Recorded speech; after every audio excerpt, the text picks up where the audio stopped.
Okay, so hi everyone.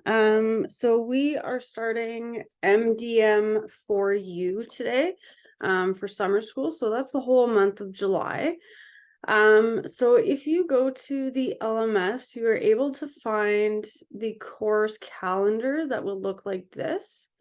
So every day it tells you what lessons you're doing, which quizzes are due that day, which assignments are due that day, and so on. So it gives you a bit of an idea of what we're looking at for the summer. I believe that is all. So everything is into a nice little package like this, that has the date at the top and it has a nice little checklist. So on the LMS, you're going to have a Microsoft Word version of it, as well as a PDF version of the course. And so it's up to you how you want to complete the work. All I ask is that by the end of the day, you submit your independent questions. And that goes with attendance. So even if you don't complete the full thing, just make sure to submit it by 3 o'clock so I can get that attendance in. And if you miss 2 classes, then I have to call your parents, make sure that everything's okay. And then after 3 days, it'll be the principal that would be calling home to make sure that all is good and you're on track. So keep in mind that this is similar to our COVID lockdowns, when we had octomesters. If you had them at your board, just keep in mind 1 day of summer school is equivalent to 4 days in class. So it's very, very easy to be backed up or be behind. And so if you miss 2 or 3 days, that's almost 2 weeks, which is a lot, right? So just make sure that you're on top of that. I understand that you are in grade 12 and a lot of you are probably working throughout the summer. So just let me know and we can make arrangements and make sure that you're on top of doing your work. Don't wait until, Friday night to do all of the week's work. It's a lot to do. So yeah. So I'm just gonna go over the culminating real quick. So the culminating, you're going to be working throughout the month of July on different tasks. So this is also under the contents of the LMS. So task 1 is due July 11th. And so you're just creating a thesis. So that's just creating a problem that you can find data.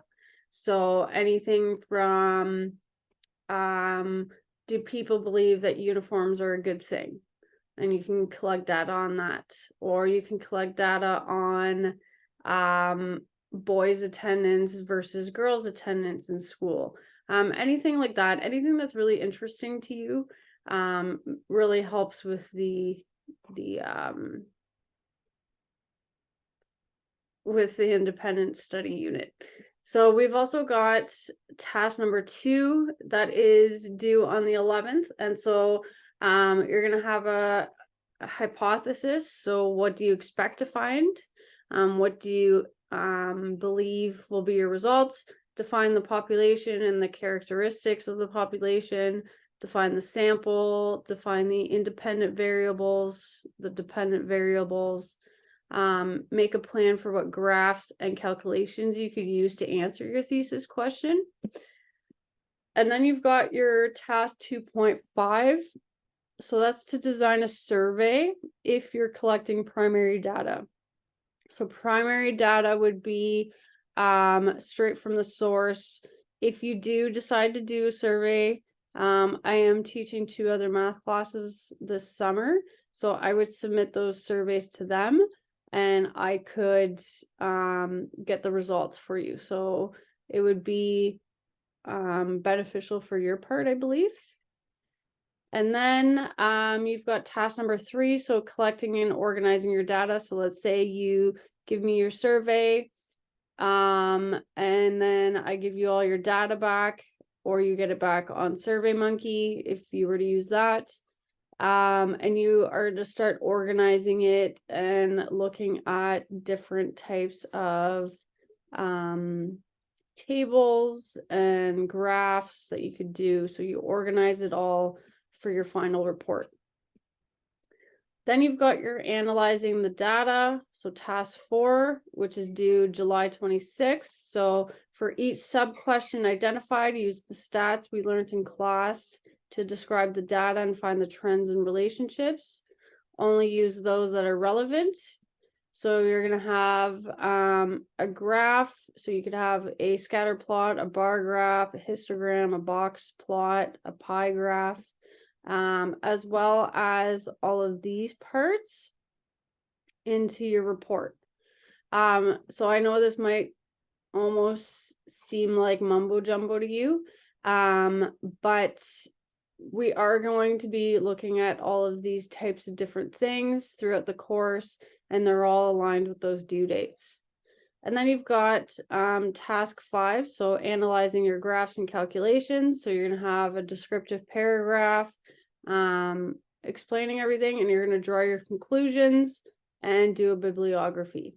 So that is your culminating assignment. It's all due by the 26th. Little bits and pieces here and there are due on different dates. So it's important that you follow along with those due dates. And then you've got a final exam as well, which would be due, I believe, on the 27th, if I'm not mistaken. So yeah, that's really about it. Everything is submitted on the Dropbox. It's easier for me to go through that.